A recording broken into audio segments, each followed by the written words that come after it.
I wanted to be a professional wrestler. It's actually true. I remember my first book that I read was Mick Foley's "Have a Nice Day," of my own accord. I read like The Hobbit. My mum read me books like Roald Dahl books and stuff growing up, but of my own accord, Mick Foley, the wrestler, the fat, lovely, amazing wrestler, who looks like one of us, doesn't he? He doesn't look like a wrestler.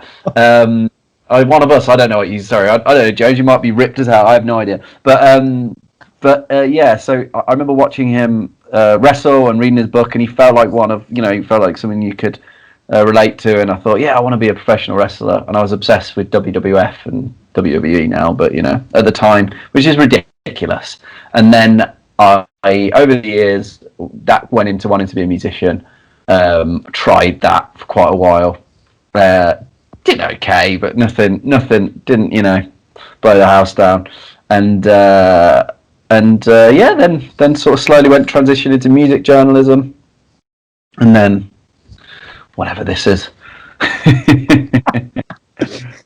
When you are sitting at a wedding, or you're at an event, and someone says, "What do you do?" What do you answer back? Oh my God.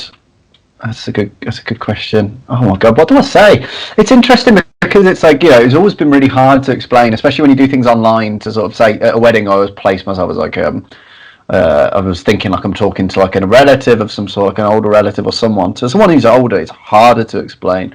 But now, as soon as I remember the moment that I went on Good Morning Britain, all of a sudden, my mum had something to point towards. To be like, oh, he went on that, like he did that thing. So they're like, oh, okay, he's just I don't know, what is he, just a liar? Is that? It's just like, no, but I guess I would say, look, if diplomatically, I would like to say, look, I'm a best-selling author and I'm a filmmaker.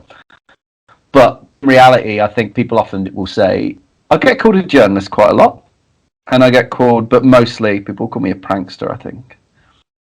And has your journey, is there any point along the way where you thought, I'm going to throw this all away, I'm going to get a job in a bank? Have I? Yeah. Weirdly, so, I mean, I used to work in a car factory, I remember, and I worked in bars. I think everyone did that, did that journey, worked in bars and in restaurants and stuff, and worked up until, my mid. Look, I moved down to London 6 years ago, 7 years ago, 6 years ago, and I took jobs. I worked behind bars when I was there, and I did used to work on food trucks and things like that. And look, the thing is, it's like you're dictated by what you's required, aren't you? I'm not from a wealthy background or anything, so I've never had that sort of fundamental, massive support of money to bankroll whatever, creative pursuit or whatever you want to do.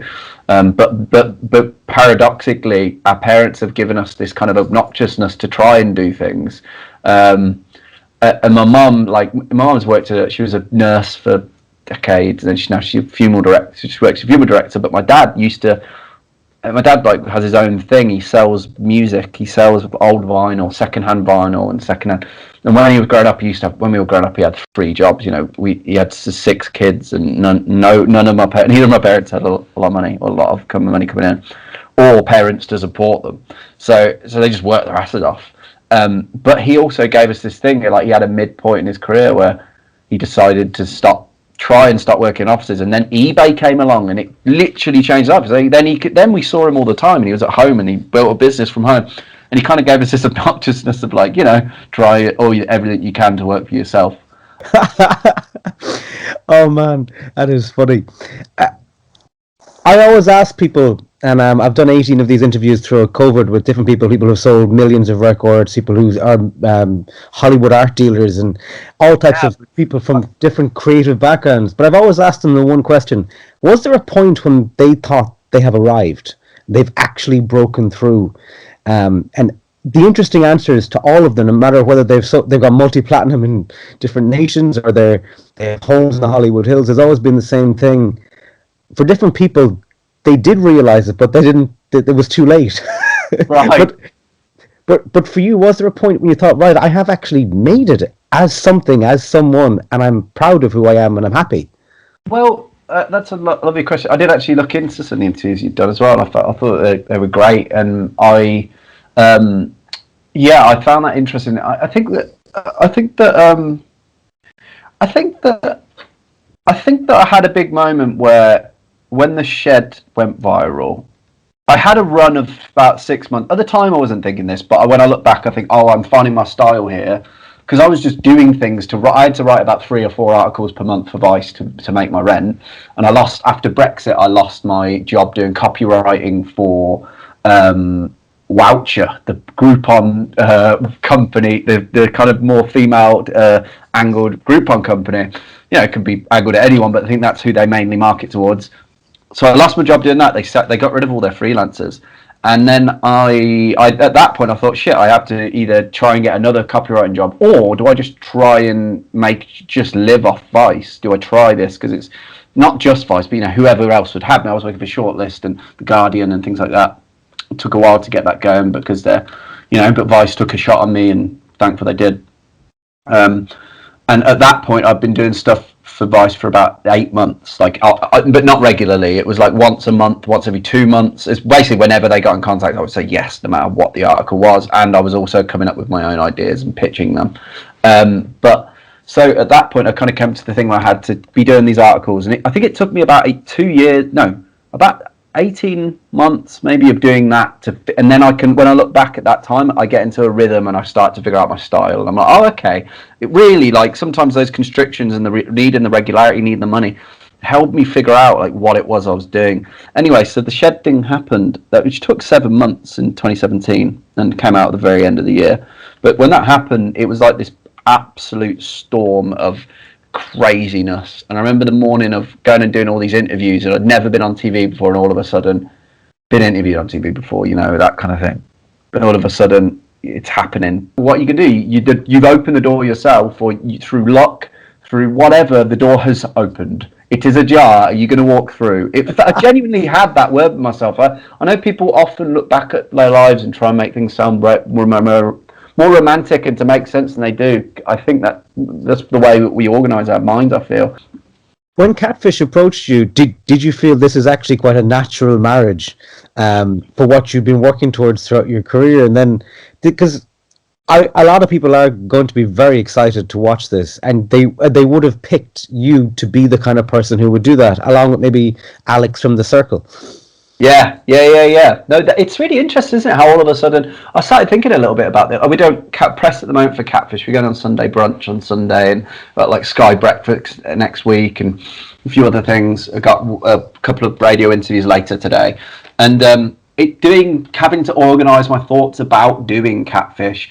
It does make sense. I mean, I made a film about a guy who wanted to send a lookalike to his high school reunion in America back in November, which was the last kind of big thing that I did, which took quite a while and thankfully went viral, because you always have to hope you have a benchmark. I know it sounds bad, but you put the pressure on yourself.